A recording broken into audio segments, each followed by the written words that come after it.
Welcome. Step into a world where stories breathe through my voice.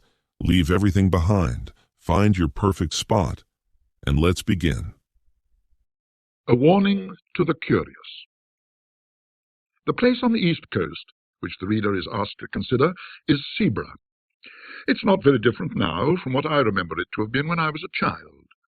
Marshes intersected by dikes to the south, recalling the early chapters of Great Expectations. Flat fields to the north, merging into heath.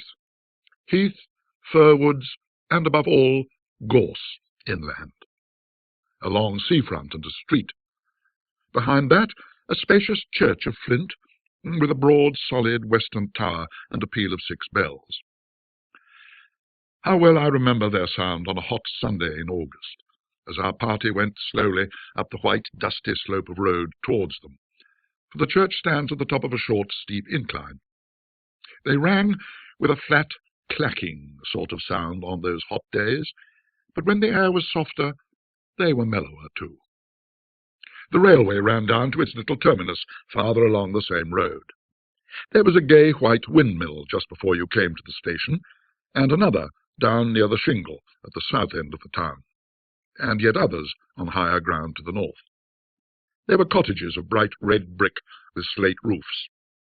But why do I encumber you with these commonplace details? The fact is that they come crowding to the point of the pencil when it begins to write of Seaburgh. I should like to be sure that I'd allowed the right ones to get onto the paper. But I forgot. I have not quite done with the word-painting business yet. Walk away from the sea and the town, past the station, and turn up the road on the right.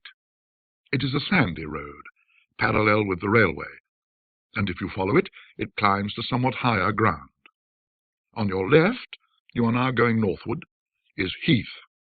On your right, the side towards the sea, is a belt of old firs, wind-beaten, thick at the top, with the slope that old seaside trees have. Seen on the skyline from the train, they would tell you in an instant, if you did not know it, that you were approaching a windy coast. Well, at the top of my little hill, a line of these firs strikes out and runs towards the sea, for there is a ridge that goes that way, and the ridge ends in a rather well-defined mound commanding the level fields of rough grass, and a little knot of fir trees crowns it.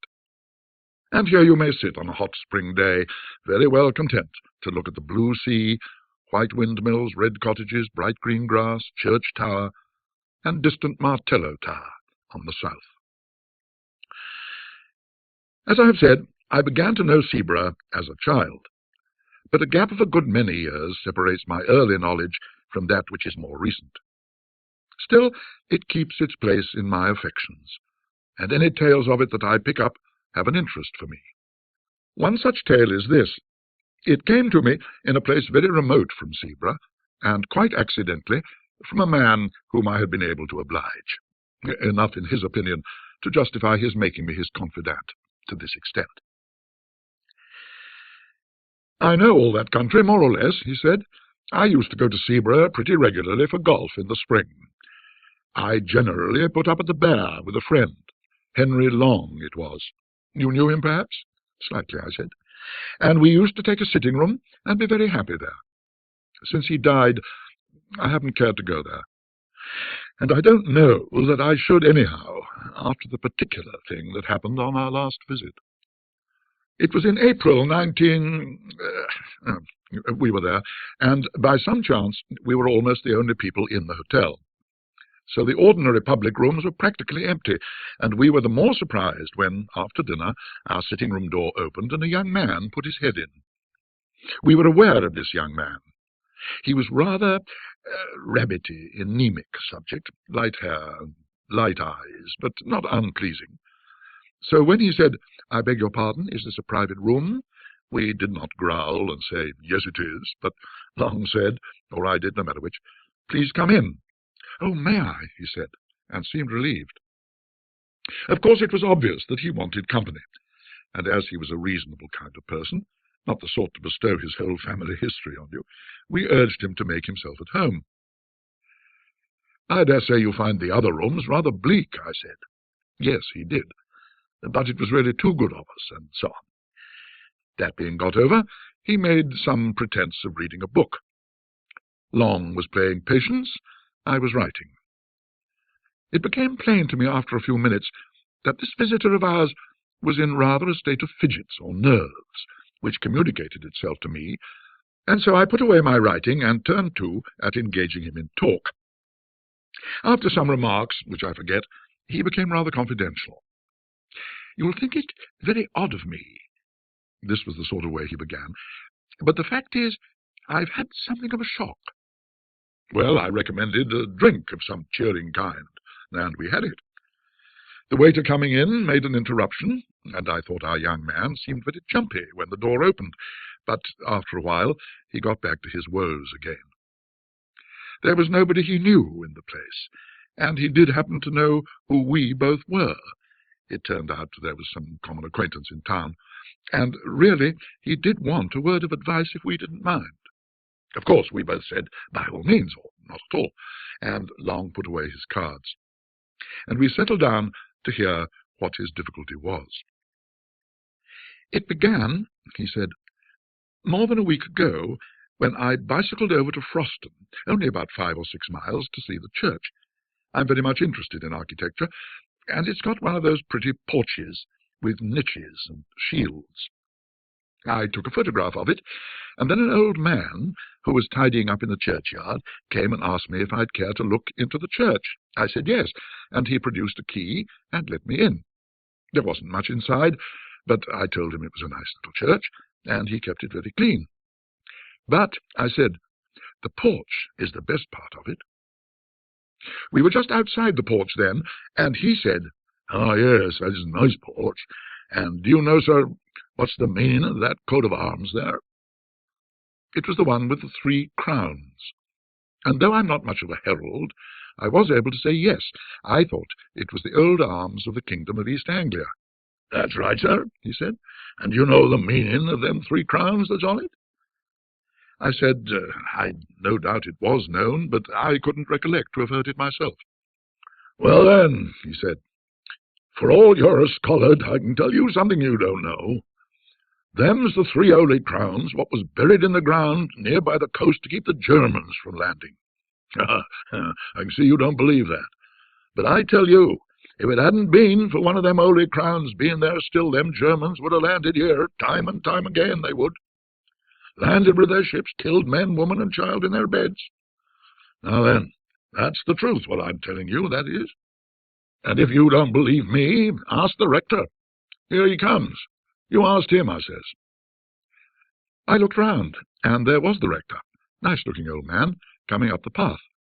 And before I could begin assuring my old man, who was getting quite excited, that I didn't disbelieve it, the rector struck in and said, "What's all this about, John? Good day to you, sir. Have you been looking at our little church?" So then there was a little talk, which allowed the old man to calm down, and then the rector asked him again what was the matter.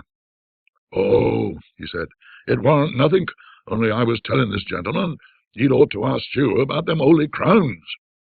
"Ah, yes, to be sure," said the rector. "That's a very curious matter, isn't it? But I don't know whether the gentleman is interested in our old stories, eh?" "Oh, he'll be interested fast enough," said the old man. "He'll put his confidence in what you tells him, sir. Why, you known William Ager yourself, father and son, too." Then I put in a word to say how much I should like to hear all about it, and before many minutes I was walking up the village street with the rector, who had 1 or 2 words to say to parishioners, and then to the rectory, where he took me into his study. He had made out on the way that I really was capable of taking an intelligent interest in a piece of folklore, and not quite the ordinary tripper. So he was very willing to talk, and it is rather surprising to me that the particular legend he told me has not made its way into print before. His account of it was this: "There has always been a belief in these parts in the 3 holy crowns. The old people say they were buried in different places near the coast to keep off the Danes, or the French, or the Germans. and they say that one of the three was dug up a long time ago, and another has disappeared by the encroaching of the sea, and one's still left, doing its work, keeping off invaders. Well, now, if you have read the ordinary guides and histories of this county, you will remember perhaps that in 1687 a crown, which was said to be the crown of Redwald, king of the East Angles, was dug up at Rendlesham, and alas, alas, melted down before it was even properly described or drawn. Well, Rendlesham isn't on the coast, but it isn't so very far inland, and it's on a very important line of access. And I believe that is the crown which the people mean when they say that one has been dug up. Then, on the south, you don't want me to tell you, where there was a Saxon royal palace, which is now under the sea, eh? Well, there was the second crown, I take it. And up beyond these two, they say, lies the third. Do they say where it is? Of course, I asked. He said, yes, indeed they do, but they don't tell. And his manner did not encourage me to put the obvious question.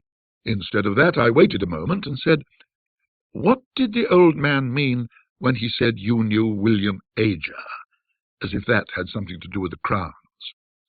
To be sure, he said. Now, that's another curious story. These Agers, it's a very old name in these parts, but I can't find that they were ever people of quality or big owners. These Agers say, or said, that their branch of the family were the guardians of the last crown. A certain old Nathaniel Ager was the first one I knew.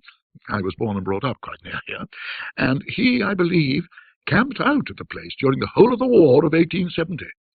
William, his son, did the same, I know, during the South African War. And young William, his son, who's only died fairly recently, took lodgings at the cottage nearest the spot, and I've no doubt hastened his end, for he was a consumptive, by exposure and night watching. And he was the last of that branch. It was a dreadful grief to him to think that he was the last, but he could do nothing. The only relations at all near to him were in the colonies. I wrote letters for him to them, imploring them to come over on business, very important to the family, but there's been no answer. So the last of the Holy Crowns, if it's there, has no guardian now. That was what the rector told me, and you can fancy how interesting I found it. The only thing I could think of when I left him was how to hit upon the spot where the crown was supposed to be. I wish I'd left it alone. But there was a sort of fate in it, for as I bicycled past the churchyard wall, my eye caught a fairly new gravestone, and on it was the name of William Ager. Of course, I got off and read it. It said, of this parish, died at Seaburgh, 19, so on, aged 28. There it was, you see. A little judicious questioning in the right place, and I should at least find the cottage nearest the spot. Only I didn't quite know what was the right place to begin my questioning at. Again, there was fate. It took me to the curiosity shop down that way, you know, and I turned over some old books. And if you please, one was a prayer book of 1740-odd in a rather handsome binding. I'll just go and get it. It's in my room.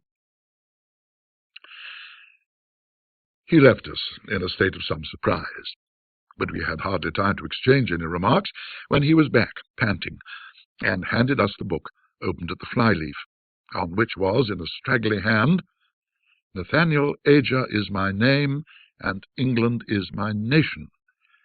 Seaburgh is my dwelling place, and Christ is my salvation. When I am dead and in my grave, and all my bones are rotten, I hope the Lord will think on me when I am quite forgotten. This poem was dated 1754, and there were many more entries of Agers. Nathaniel, Frederick, William, and so on, ending with William 1900 and so on. You see, he said, anybody would call it the greatest bit of luck. I did, but I don't now. Of course, I asked the shopman about William Ager, and of course he happened to remember that he lodged in a cottage in the North Field and died there. This was just chalking the road for me. I knew which the cottage must be. There is only one sizable one about there. The next thing was to scrape some sort of acquaintance with the people, and I took a walk that way at once.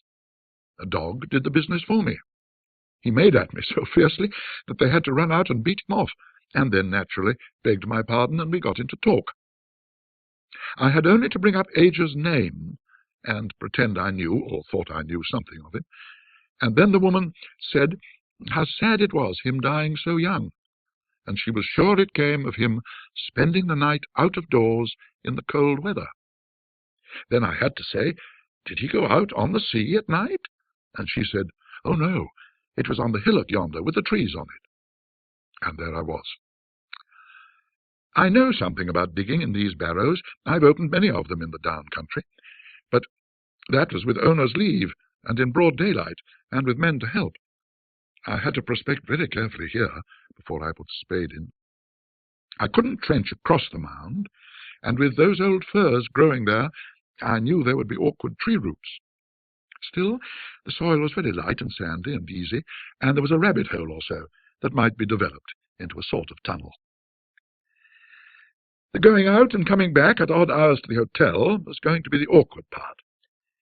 When I made up my mind about the way to excavate, I told the people that I was called away for a night, and I spent it out there.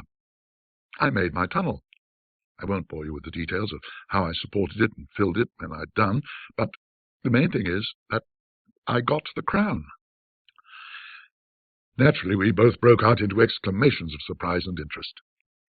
I, for one, had long known about the finding of the crown at Rendlesham, and had often lamented its fate. No one has ever seen an Anglo-Saxon crown, at least no one had, but our man gazed at us with a rueful eye. Yes, he said, and the worst of it is, I don't know how to put it back. Put it back? We cried out. Why, my dear sir, you've made one of the most exciting finds ever heard of in this country. Of course it ought to go to the jewel house at the Tower. What's your difficulty? If you're thinking about the owner of the land and treasure trove and all that, we can certainly help you through. Nobody's going to make a fuss about technicalities in a case of this kind. Probably more was said, but all he did was to put his face in his hands and mutter, I don't know how to put it back. At last, Long said, You'll forgive me, I hope, if I seem impertinent, but are you quite sure you've got it? I was wanting to ask much the same question myself, for of course the story did seem a lunatic's dream when one thought over it. But I hadn't quite dared to say what might hurt the poor young man's feelings. However, he took it quite calmly, really with the calm of despair, you might say. He sat up and said, Oh, yes, there's no doubt of that. I have it here, in my room, locked up in my bag. You can come and look at it if you like. I won't offer to bring it here. We were not likely to let the chance slip. We went with him. His room was only a few doors off. The boots was just collecting shoes in the passage, or so we thought. Afterwards we were not sure. Our visitor, his name was Paxton, was in a worse state of shivers than before, and went hurriedly into the room and beckoned us after him, turned on the light, and shut the door carefully. Then he unlocked his kit-bag and produced a bundle of clean pocket handkerchiefs, in which something was wrapped, laid it on the bed, and undid it. I can now say I have seen an actual Anglo-Saxon crown. It was of silver, as the Rendlesham one is always said to have been.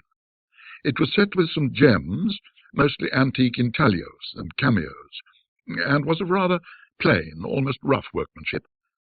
In fact, it was like those you see on the coins and in the manuscripts. I found no reason to think it was later than the 9th century. I was intensely interested, of course, and I wanted to turn it over in my hands, but Paxton prevented me. Don't you touch it, he said. I'll do that. And with a sigh that was, I declare to you, dreadful to hear, he took it up and turned it about so that we could see every part of it. Seen enough? He said at last, and we nodded. He wrapped it up and locked it in his bag and stood looking at us dumbly. "Come back to our room," Long said, "and tell us what the trouble is." He thanked us and said, "Well, you go first and see if the coast is clear." That wasn't very intelligible, for our proceedings hadn't been, after all, very suspicious, and the hotel, as I said, was practically empty. However, we were beginning to have inklings of we didn't know what, and anyhow nerves are infectious. So we did go, first peering out as we opened the door, and fancying, I found we both had the fancy, that a shadow, or more than a shadow, but it made no sound, passed from before us to one side as we came out into the passage. "It's all right," we whispered to Paxton. Whispering seemed the proper tone, and we went, with him between us, back to our sitting room. I was preparing when we got there to be ecstatic about the unique interest of what we had seen, but when I looked at Paxton, I saw that would be terribly out of place, and I left it to him to begin. "What is to be done?" was his opening. Long thought it right, as he explained to me afterwards, to be obtuse, and said, "Why not find out who the owner of the land is, and inform—" "Oh, no," Paxton broke in impatiently. "I beg your pardon. You've been very kind, but don't you see, it's got to go back. And I daren't be there at night, and daytime's impossible. Perhaps, though, you don't see. Well, then, the truth is that I've never been alone since I touched it." I was beginning some fairly stupid comment, but Long caught my eye, and I stopped. Long said, "I think I do see, perhaps. But wouldn't it be a relief to tell us a little more clearly what the situation is?" Then it all came out. Paxton looked over his shoulder and beckoned to us to come nearer to him, and began speaking in a low voice. We listened most intently, of course, and compared notes afterwards, and I wrote down our version, so I am confident I have what he told us, almost word for word. He said, "It began when I was first prospecting, and put me off again and again. There was always somebody, a man, standing by one of the firs. This was in daylight, you know. He was never in front of me. I always saw him with the tail of my eye on the left or the right, and he was never there when I looked straight for him. I would lie down for quite a long time and take careful observations and make sure there was no one, and then when I got up and began prospecting again, there he was. And he began to give me hints besides. For wherever I put that prayer book, short of locking it up, which I did at last, when I came back to my room, it was always out on my table, open at the flyleaf, where the names are, and one of my razors across it to keep it open. I'm sure he just can't open my bag, or something more would have happened. You see, he's light and weak, but all the same I daren't face him. Well then, when I was making the tunnel, of course it was worse. And if I hadn't been so keen, I should have dropped the whole thing and run. It was like someone scraping at my back all the time. I thought for a long time it was only soil dropping on me, but as I got nearer the crown, it was unmistakable. And when I actually laid it bare and got my fingers into the ring of it and pulled it out, there came a sort of cry behind me. Oh, I can't tell you how desolate it was, and horribly threatening, too. It spoiled all my pleasure in my find, cut it off that moment. And if I hadn't been the wretched fool I am, I should have put the thing back and left it. But I didn't. The rest of the time was just awful. I had hours to get through before I could decently come back to the hotel. First, I spent time filling up my tunnel and covering my tracks, and all the while he was there, trying to thwart me. Sometimes, you know, you see him, and sometimes you don't, just as he pleases, I think. He's there, but he has some power over your eyes. Well, I wasn't off the spot very long before sunrise, and then I had to get to the junction for Seaburgh and take a train back. And though it was daylight fairly soon, I don't know if that made it much better. There were always hedges or gorse bushes or park fences along the road, some sort of cover, I mean, and I was never easy for a second. And then when I began to meet people going to work, they always looked behind me very strangely. It might have been that they were surprised at seeing anyone so early, but I didn't think it was only that, and I don't now. They didn't look exactly at me. And the porter at the train was like that too, and the guard held open the door after I got into the carriage, just as he would if there was somebody else coming, you know. "Oh, you may be sure it isn't my fancy," he said with a dull sort of laugh. Then he went on, "And even if I do get it put back, he won't forgive me, I can tell that." And I was so happy a fortnight ago. He dropped into a chair, and I believe he began to cry. We didn't know what to say, but we felt we must come to the rescue somehow, and so it really seemed the only thing. We said that if he was so set on putting the crown back in its place, we would help him. And I must say that after what we had heard, it did seem the right thing. If these horrid consequences had come on this poor man, might there not really be something in the original idea of the crown having some curious power bound up with it to guard the coast? At least that was my feeling, and I think it was Long's too. Our offer was very welcome to Paxton, anyhow. When could we do it? It was nearing 10:30. Could we contrive to make a late walk plausible to the hotel people that very night? We looked out of the window. There was a brilliant full moon, the Paschal moon. Long undertook to tackle the boots and propitiate him. He was to say that we should not be much over the hour, and if we did find it so pleasant that we stopped out a bit longer, we would see that he didn't lose by sitting up. Well, we were pretty regular customers of the hotel, and did not give much trouble, and were considered by the servants to be not under the mark in the way of tips. And so the boots was propitiated, and let us out onto the seafront, and remained, as we heard later, looking after us. Paxton had a large coat over his arm, under which was the wrapped-up crown. So we were off on this strange errand, before we had time to think how very much out of the way it was. I've told this part quite shortly on purpose, for it really does represent the haste with which we settled our plan and took action. "The shortest way is up the hill and through the churchyard," Paxton said, as we stood a moment before the hotel, looking up and down the front. There was nobody about, nobody at all. Seaburgh, out of the season, is an early, quiet place. "We can't go along the dyke by the cottage because of the dog," Paxton also said when I pointed to what I thought a shorter way along the front and across 2 fields. The reason he gave was good enough. We went up the road to the church and turned in at the churchyard gate. I confess to having thought that there might be some lying there who might be conscious of our business. But if it was so, they were also conscious that one who was on their side, so to say, had us under surveillance, and we saw no sign of them. But under observation we felt we were, as I have never felt it at another time. Especially was it so when we passed out of the churchyard into a narrow path with close, high hedges, through which we hurried as Christian did through that valley, and so got out into open fields. Then along hedges, though I would sooner have been in the open, where I could see if anyone was visible behind me. Over a gate or two, then a swerve to the left, taking us up onto the ridge, which ended in that mound. As we neared it, Henry Long felt, and I felt too, that there were what I can only call dim presences waiting for us, as well as a far more actual one attending us. Of Paxton's agitation all this time I can give you no adequate picture. He breathed like a hunted beast, and we could not either of us look at his face.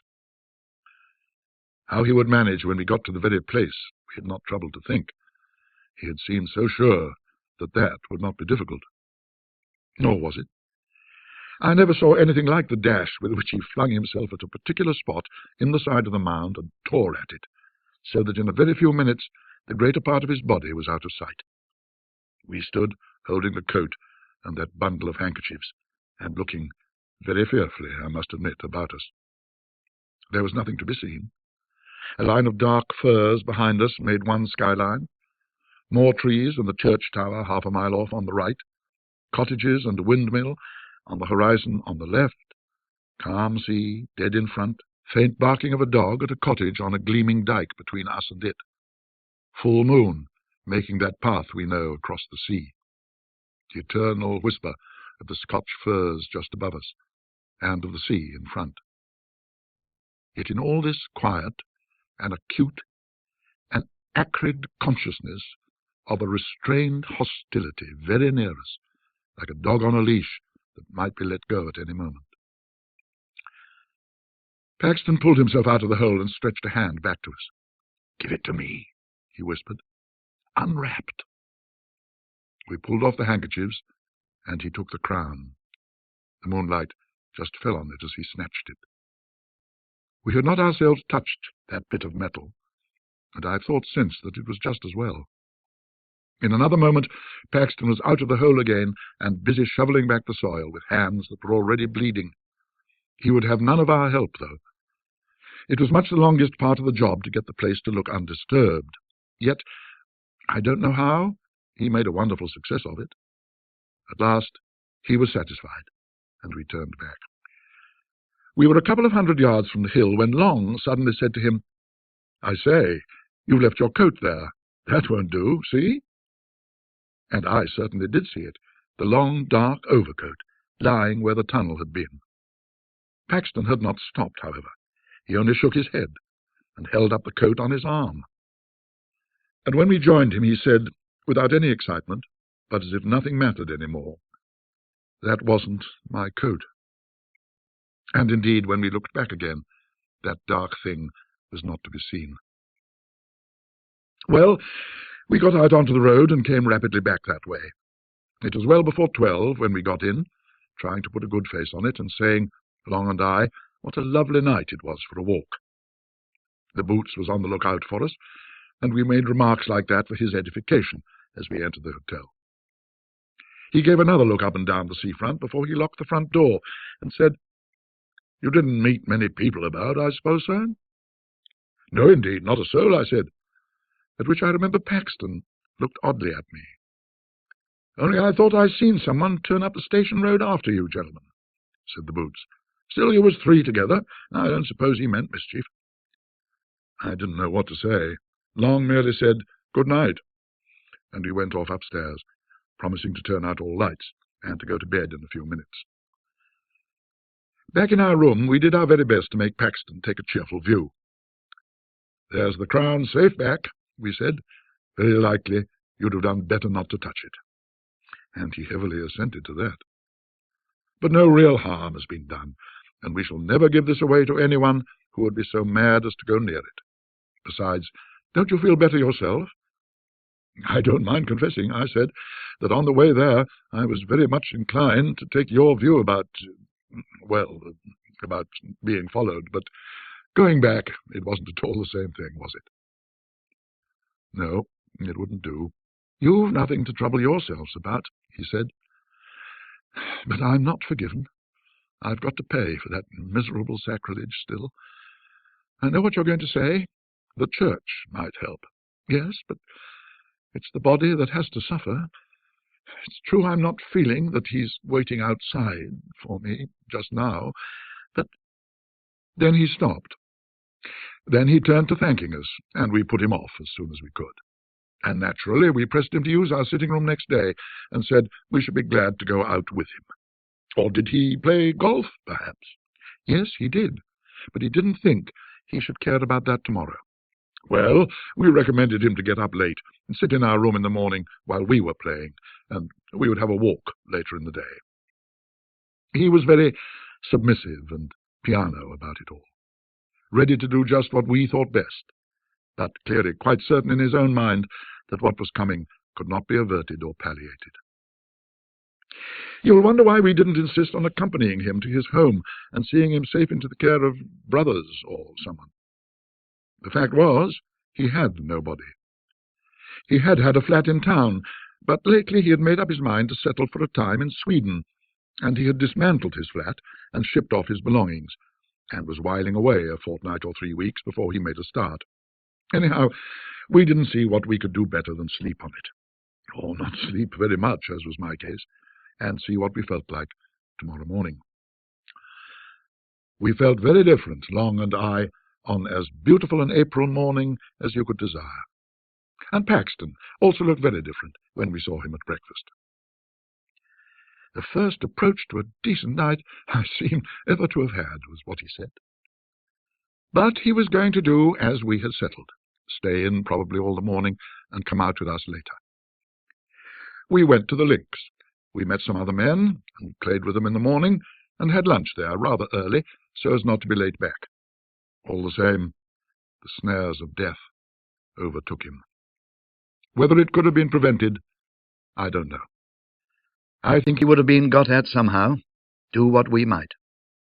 Anyhow, this is what happened.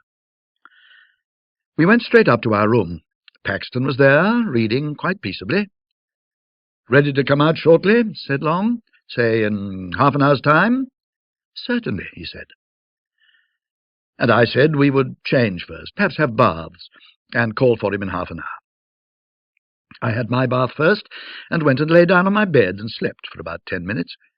We came out of our rooms at the same time, and went together to the sitting-room. Paxton wasn't there, only his books. Nor was he in his room, nor in the downstairs rooms. We shouted for him. A servant came out and said, "Why, I thought you gentlemen was gone out already. So did the other gentleman. He heard you were calling from the path there, and run out in a hurry. And I looked out of the coffee-room window, but I didn't see you. However, he ran off down the beach, that way." Without a word we ran that way too. It was the opposite direction to that of last night's expedition. It wasn't quite 4 o'clock, and the day was fair, though not so fair as it had been, so there was really no reason, you'd say, for anxiety. With people about, surely a man couldn't come to much harm. But something in our look, as we ran out, must have struck the servant, for she came out on the steps and pointed and said, "Yes, that's the way he went." We ran on as far as the top of the shingle bank and there pulled up. There was a choice of ways, past the houses on the seafront, or along the sand at the bottom of the beach, which, the tide being now out, was fairly broad. Or, of course, we might keep along the shingle between these two tracks and have some view of both of them. Only that was heavy going. We chose the sand, for that was the loneliest, and someone might come to harm there without being seen from the public path. Long said he saw Paxton some distance ahead, running and waving his stick as if he wanted to signal to people who were on ahead of him. I couldn't be sure. One of these sea mists was coming up very quickly from the south. There was someone, that's all I could say. And there were tracks on the sand, as of someone running who wore shoes, and there were other tracks made before those, for the shoes sometimes trod in them and interfered with them, of someone not in shoes. Oh, of course, it's only my word you've got to take for all this. Long's dead. We'd no time or means to make sketches or take casts, and the next tide washed everything away. All we could do was to notice these marks as we hurried on. But there they were, over and over again, and we had no doubt whatever that what we saw was the track of a bare foot, and one that showed more bones than flesh. The notion of Paxton running after anything like this, and supposing it to be the friends he was looking for, was very dreadful to us. You can guess what we fancied. How the thing he was following might stop suddenly and turn round on him, and what sort of face it would show, half seen at first in the mist, which all the while was getting thicker and thicker. And as I ran on, wondering how the poor wretch could have been lured into mistaking that other thing for us, I remembered his saying, "He has some power over your eyes." And then I wondered what the end would be, for I had no hope now that the end could be averted. And, well, there's no need to tell all the dismal and horrid thoughts that flitted through my head as we ran on into the mist. It was uncanny, too, that the sun should still be bright in the sky, and we could see nothing. We could only tell that we were now past the houses, and had reached that gap there is between them and the old Martello Tower. When you are past the tower, you know, there is nothing but shingle for a long way, not a house, not a human creature, just that spit of land, or rather shingle, with the river on your right and the sea on your left. But just before that, just by the Martello Tower, you remember, there is the old battery, close to the sea. I believe there are only a few blocks of concrete left now, The rest has all been washed away, but at this time there was a lot more, though the place was a ruin. Well, when we got there, we clambered to the top as quick as we could to take breath and look over the shingle in front, if by chance the mist would let us see anything. But a moment's rest we must have. We had run a mile at least. Nothing whatever was visible ahead of us, and we were just turning by common consent to get down and run hopelessly on, when we heard what I can only call a laugh. And if you can understand what I mean by a breathless, a lungless laugh, you have it. But I don't suppose you can. It came from below, and swerved away into the mist. That was enough. We bent over the wall. Paxton was there at the bottom. You don't need to be told that he was dead. His tracks showed that he had run along the side of the battery, had turned sharp round the corner of it, and, small doubt of it, must have dashed straight into the open arms of someone who was waiting there. His mouth was full of sand and stones, and his teeth and jaws were broken to bits. I only glanced once at his face. At the same moment, just as we were scrambling down from the battery to get to the body, we heard a shout and saw a man running down the bank of the Martello Tower. He was the caretaker, stationed there, and his keen old eyes had managed to descry through the mist that something was wrong. He had seen Paxton fall, and he'd seen us a moment after running up. Fortunate this, for otherwise we could hardly have escaped suspicion of being concerned in the dreadful business. Had he, we asked, caught sight of anybody attacking our friend? He could not be sure. We sent him off for help, and stayed by the dead man till they came with a stretcher. It was then that we traced out how he had come on the narrow fringe of sand under the battery wall.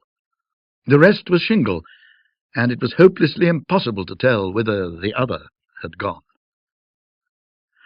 What were we to say at the inquest? It was a duty we felt not to give up there and then the secret of the Crown, to be published in every paper. I don't know how much you would have told, but what we did agree upon was this: to say that we had only made acquaintance with Paxton the day before, and that he had told us he was under some apprehension of danger at the hands of a man called William Ager. Also, that we had seen some other tracks besides Paxton's when we followed him along the beach. But, of course, by that time, everything was gone from the sands. No one had any knowledge, fortunately, of any William Ager living in the district. The evidence of the man at the Martello Tower freed us from all suspicion. All that could be done was to return a verdict of wilful murder by some person or persons unknown. Paxton was so totally without connections that all the inquiries that were subsequently made ended in a no thoroughfare. And I have never been at Seaburgh or even near it. I hope you felt every word of this journey, just as deeply as I felt telling it to you. If you want to stay part of the story, hit subscribe and ring the bell. Something even more captivating is already on its way. Until next time.